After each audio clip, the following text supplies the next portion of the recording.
Nagpasalamat ang ilang pasahero sa alok na 4 na araw na libreng sakay sa MRT at LRT ngayong Labor Day. Malaking bagay raw ito lalo't magagamit na ng pandagdag sa gastusin ang matitipid nilang pamasahe. Si Isaiah Mirafuentes sa detalye. LRT ang sinasakyan ni Atasha papasok sa kanyang trabaho. Para sa kanya, mas mabilis at convenient ang pagsakay ng tren. Kaya naman, isang malaking ginhawa para sa empleyadong si Atasha ang libreng sakay na ipinatutupad ng pamahalaan sa mga linya ng LRT at MRT. Ayon sa kanya, malaki ang kanyang natipid. Ang halagang ito ay maaari niyang gamitin para sa pagkain o iba pang pangangailangan. Kung sakaling short ka po sa budget ng hindi mo expected na biglang nagkulang yung pamasahe mo, sobrang okay din niya.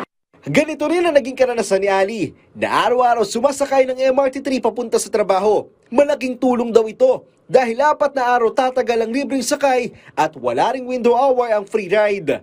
Sobrang makakatulong po siya sa akin since ang laki rin po ng nagagastos kapag nag-MRT ako balikan every day.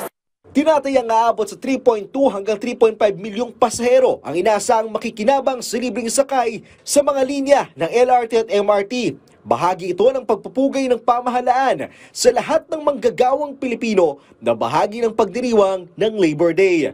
Personal na binisita ni Transportation Secretary Vince Dizon ang LRT2 Recto Station para silipin ang pagpapatupad ng libreng sakay. Samantala, kinontra ng Malacanang ang mga nagsasabing may kaugnayan sa papalapit na eleksyon ang libreng sakay. Huwag naman po natin bigyan na mali siya. Hayaan po natin makinabang yung taong bayan sa mga maaaring itulong ng gobyerno sa kanila.